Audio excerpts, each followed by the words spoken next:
नमस्कार। लाल किताब की दुनिया में आप सभी लोगों का बहुत बहुत स्वागत है। जैसा कि मैंने प्रॉमिस किया था कि मैं कुछ हल्के फुल्के टॉपिक के ऊपर लाल किताब के ही प्रेडिक्शन के लिए बनाऊंगा वीडियो, और ये भी प्रॉमिस किया था कि मैं ये बताऊंगा कि हम विभिन्न प्रकार के ओमेंस, जिसको शगुन अपशगुन बोलते हैं, उसका प्रयोग किस प्रकार करते हैं भविष्यवाणी करने में या प्रेडिक्शन करने में। क्योंकि ये कोई तुक्केबाजी नहीं होती। होता एक्चुअली क्या है कि प्रकृति हर चीज़ का इशारा ज़रूर करती है, और ये इशारा करती है, जैसे हम सबको मालूम है कि 5 तत्व होते हैं: अग्नि, पृथ्वी, आकाश, जल, वायु। ये 5 जो तत्व हैं जिनसे ये पूरी प्रकृति बनी हुई है, उसी के थ्रू हमें इशारा करते हैं।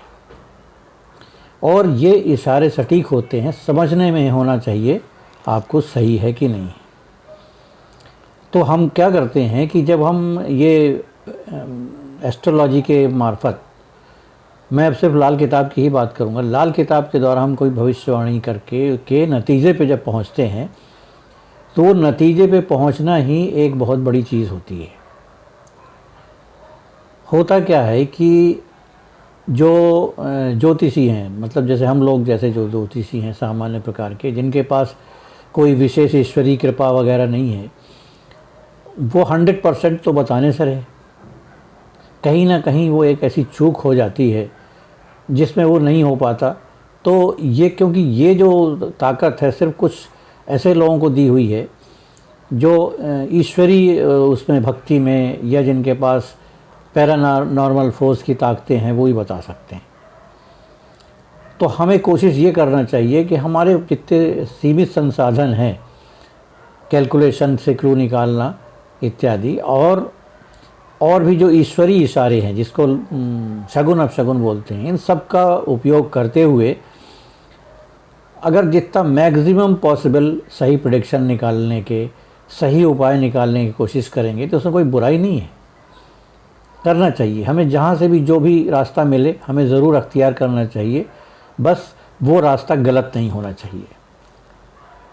ये है, इसको ध्यान में रखते हुए, क्योंकि मैंने भी अभी तक, मेरा इतना प्रोलॉन्ग एक्सपीरियंस हुआ है, अभी तक मैं अध्ययन किए जा रहा हूँ, मैंने ये देखा है कि आप प्रेडिक्शन के दौरान अगर इन चीज़ों को कंसीडर करते हैं तो आपकी जो एबिलिटी है सही बोलने की, सच का परसेंटेज, वो बढ़ जाता है।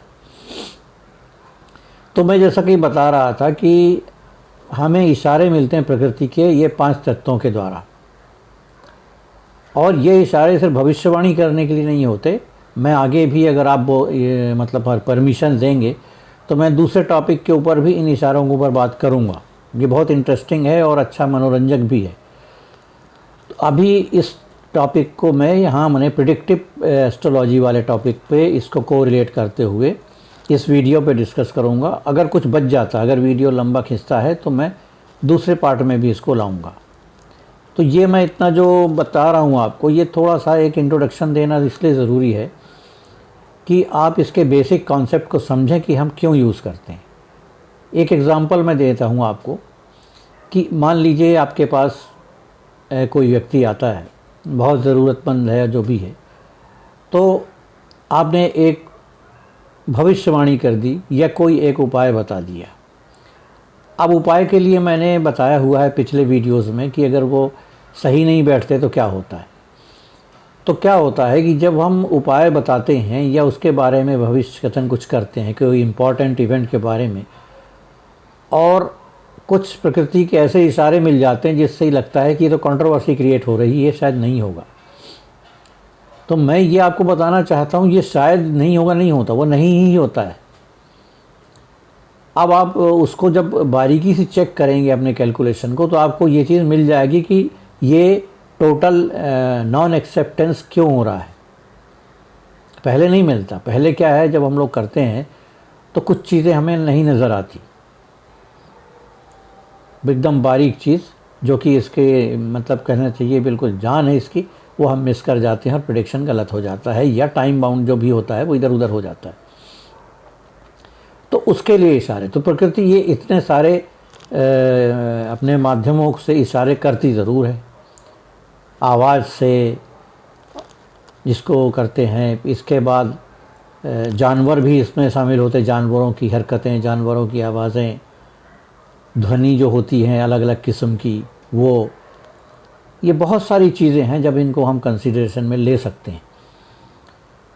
तो इस तरह मैं इसको अभी शुरू करता हूँ, एक छोटा सा एग्ज़ाम्पल देता हूँ। हाँ, एग्ज़ाम्पल देने से पहले मैं थोड़ा सा और ये बोल दूँ आपको कि ये जो 300-400 साल पहले के जो शगुन शास्त्र जो लिखे हुए हैं वो अपने आप में वाकई में बहुत अच्छे हैं, लेकिन उनमें पुराने रिसोर्सेस जो होते थे उसको ज़्यादा यूज़ किया गया है। जैसे उस ज़माने में वाहन हो नहीं थे, मतलब ये वाहन के मतलब माने कारें, ट्रक्स, बसेस, बाइक ये नहीं थे, रेलगाड़ियाँ भी नहीं थी, हवाई जहाज़ भी नहीं थे, तो उस तरह की चीज़ों इंक्लूडेड नहीं था। हमें उन चीज़ों को आज के ज़माने में कन्वर्ट करके फिर स्थिति देखना है, तब जाके मालूम पड़ेगा। अब जैसे पिछले ज़माने में किसी ने बोला कि साहब ये घोड़े पे अगर आप चढ़ के कहीं अपने डेस्टिनेशन पे जा रहे हैं और ये चीज़ आपको दिखती है, या घोड़ा ये मतलब ये हरकत करता है, तो ये चीज़ गलत हो जाएगी। अब घोड़े तो है नहीं, मतलब घोड़े की सवारी बहुत कम लोग करते हैं। अब आप किस पे जाते हैं, या अपनी गाड़ी में जाएंगे, या रेलगाड़ी पे जाएंगे, या जहाज़ पे जाएंगे। तो उसके हिसाब से अपने जो अपने इशारे हैं उनको मोल्ड करना पड़ेगा, तब जाके ये काम में आते हैं। मैं इसको भी कर रहा हूँ, इसको भी मैं आधुनिक परिवेश में इस इशारों को बताऊंगा आपको, जितने कर पाया है। मैं सभी तो नहीं कर पाया, लेकिन जितना कर पा रहा हूँ वो आपके सामने रखता जा रहा हूँ। तो एक छोटा सा एग्जांपल क्या है कि आकाश तत्व जो होता है, आकाश तत्व के अंदर भी हमें क्या देखना पड़ता है, आकाश के रंग, आकाश के भी रंग बदलते हैं। उसमें कभी कभी हल्के फुल्के बादल आके, जैसे बारिश के दिन में तो बादल बहुत दिखते हैं, बारिश के अलावा भी ऐसे टाइम आता है हल्के फुल्के बादल जो दिखते हैं, उससे पैटर्न बनते हैं, उससे पता लगता है क्या हो रहा है। आकाश का रंग तो है ही अपनी जगह पे। इसके बाद जैसे आता है कुछ आवाज़ें आती हैं, ये आकाश तत्व और वायु तत्व के मिक्स होने से आवाज़ बनती है। गुनगुनाती हुई आवाज़, सुमधुर संगीत का आवाज़, सुमधुर गाने का आवाज़, मतलब गुनगुनाना जिसको कहना चाहिए, मादक आवाज़ और सुमधुर में बहुत फ़र्क होता है। और भयावह आवाज़, अब ये आप कहेंगे कि ये कैसे सुने। ये एक्चुअली क्या है कि ये जिसका जितना लेवल हाई होता जाता है वो ये सेंसिटिव हो जाता है। उसके लिए आवाज़ के लिए हमारे जो योग शास्त्र में बहुत ही सरल एक यौगिक क्रिया दी गई है, जो कोई भी कैसे भी कर सकता है, वो है नाद योग। मेरा ख्याल है जितने ज्योतिष में अपने गंभीर विषय के विद्यार्थी हैं उनको ये प्रैक्टिस ज़रूर करना चाहिए, 15-20 मिनट, आधा घंटा। इसमें दोनों कानों को उंगली से बंद कर लेते हैं, तो आपको ब्लड सर्कुलेशन की आवाज़ें आने लगती हैं। कुछ देर बाद और कई तरह की आवाज़ आती हैं, आपको कंसंट्रेट करते रहना पड़ता है। तो उसमें इतनी तरह की आवाज़ आती हैं कि आपको आश्चर्य होगा कि इतनी आवाज़ें कहाँ से आ रही हैं, कैसे गूंज रही हैं। और उसमें भी किसी एक आवाज़ को चुन के आपको कंसंट्रेट करना पड़ता है। यही नाद योग है, इसमें कोई कॉम्प्लिकेशन नहीं है। तो इसको करते रहने से एक फ़ायदा होता है कि जब आप किसी प्रेडिक्शन के लिए बैठे हैं, और प्रकृति तो अपने 5 तत्वों से इशारा करती रहती है, अगर ये वाला इशारा आया, ये जो साउंड वाला, तो आप तो सुन लेंगे, हो सकता है ये सामने जो आपके बैठा क्लाइंट है वो ना सुन पाएँ।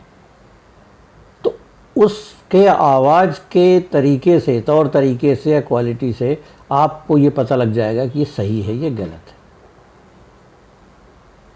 मतलब सुमधुर आवाज़ आ रही तो इसका मतलब ये नहीं सब कुछ अच्छा है। मादक आवाज़ और सुमधुर आवाज़ दोनों में बहुत फ़र्क होता है। कहीं कहीं मतलब ऐसा आवाज़ आता है जो आपको सुकून देता है, धार्मिक टाइप के जो कुछ आवाज़ें आती हैं। मतलब ये नहीं कि कोई कीर्तन कर रहा हो, वो नहीं, गुनगुनाहट के रूप में आती हैं। तो ये आवाज़ें भी बहुत बड़ा रोल अदा करती हैं।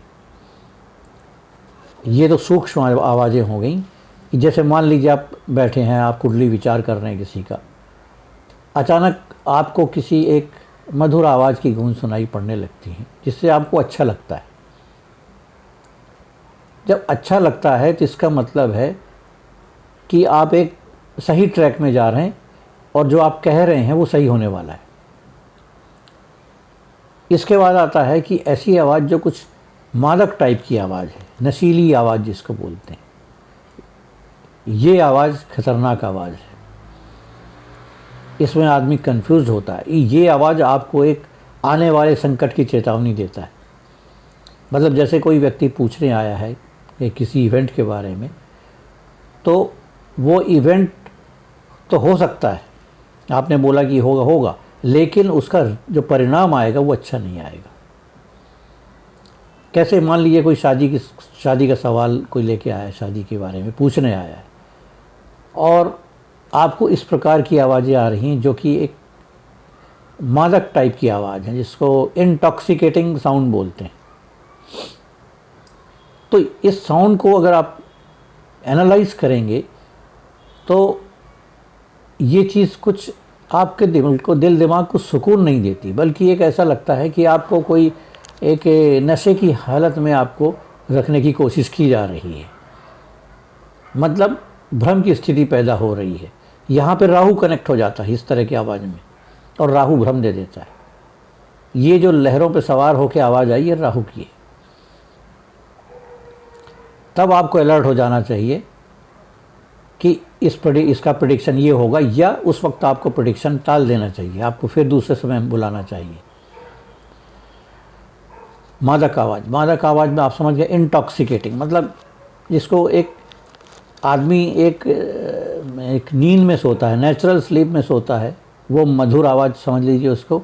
और एक जो नशा करके सोता है, शराब के नशा या ड्रग्स लेने के बाद जो करता है, वो दोनों में फ़र्क है।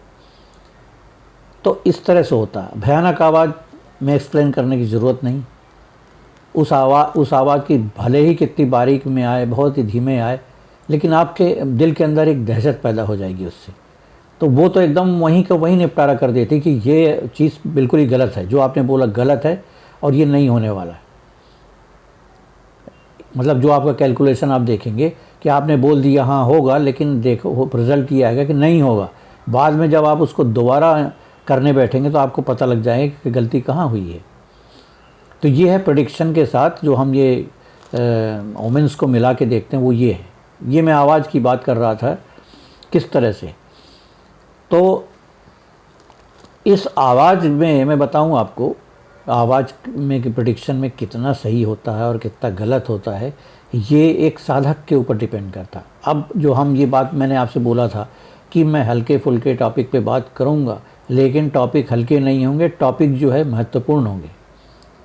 हम अभी तक ज्योतिष का सिर्फ कैलकुलेशन वाला पार्ट देखते चले आ रहे हैं, 2 + 2 = 4 या 4 + 2 = 6, यही देख रहे हैं और उसी से जो निकल रहा देख रहे हैं।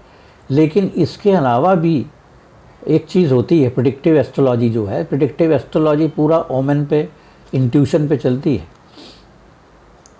आपने कैलकुलेशन करके फूल तो इकट्ठा कर लिए, लेकिन फूलों की माला इसी से बनती है। तो इसके लिए कुदरत ने अपने 5 तत्वों के माध्यम से हमें इशारे ज़रूर करते हैं, और इसमें हमें जो जीवित स्वरूप हैं वो भी शामिल हैं, जैसे जानवर हैं, पक्षी है, ये भी है।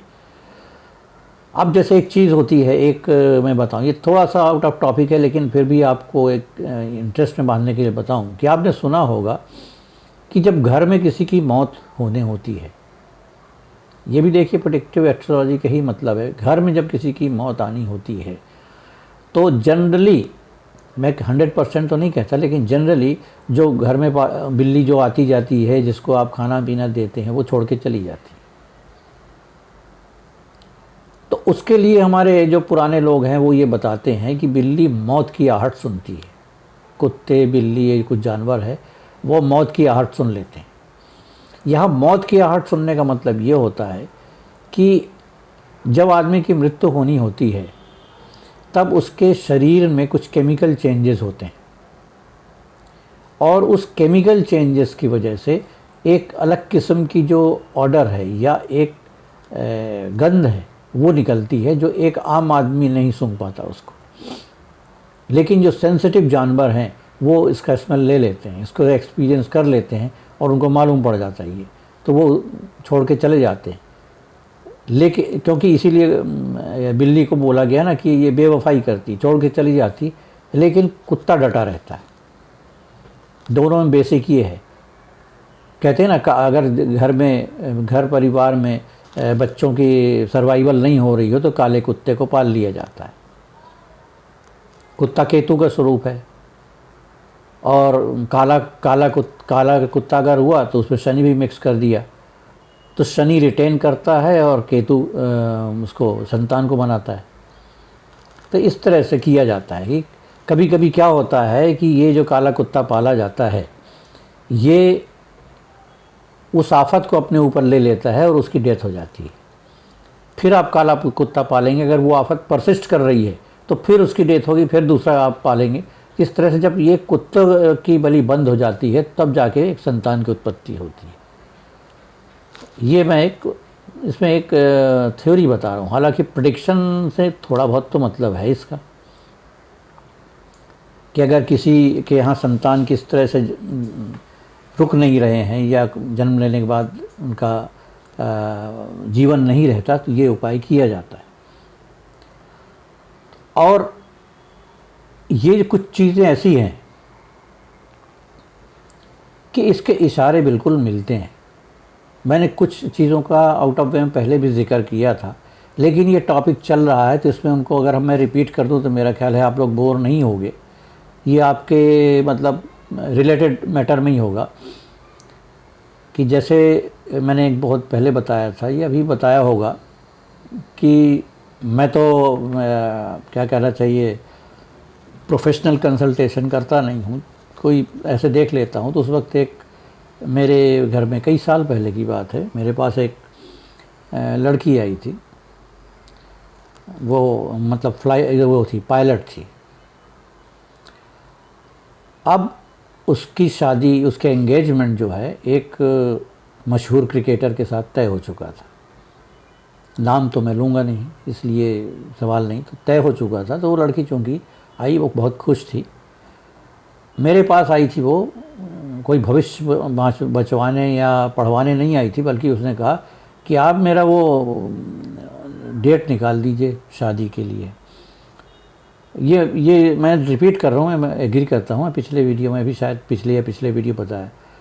तो मैंने कहा देखो भाई, ये मैं डेट वेट तो निकालता नहीं, लेकिन पंडित जी से आप निकलवा लीजिए तो अच्छा रहेगा। मैं डेट नहीं निकालता, मैं ये सब शादी हो रही है नहीं हो रही इसके प्रेडिक्शन वगैरह मैं करता हूँ।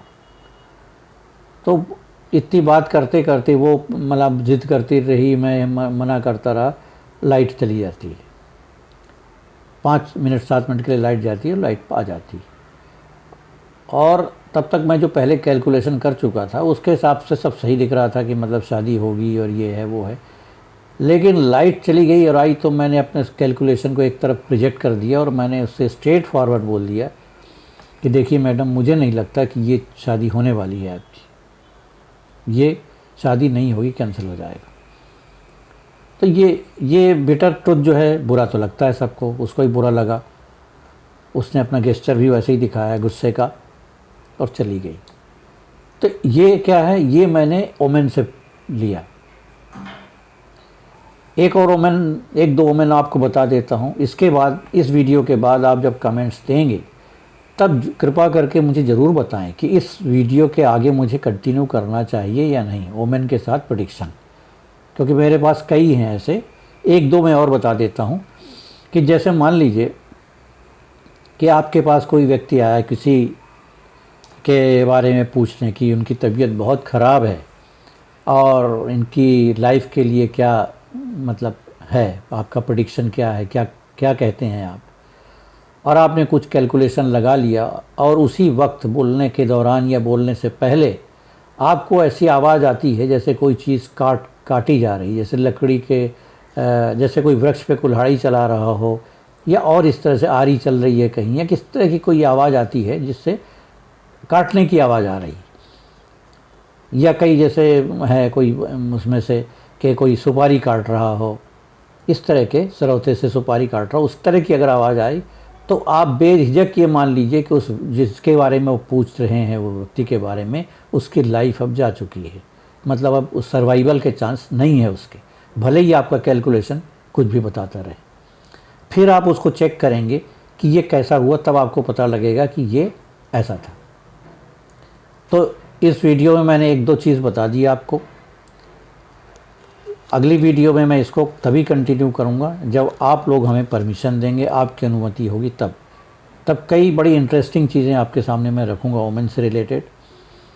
और ओमेन मतलब पुराने ओमेन को लेटेस्ट उसमें फ्रेम में मरने के बाद मैं रखूँगा, क्योंकि जब पुराने ओमेन को अगर अभी रखेंगे तो वो कुछ रिलेट नहीं करेगा।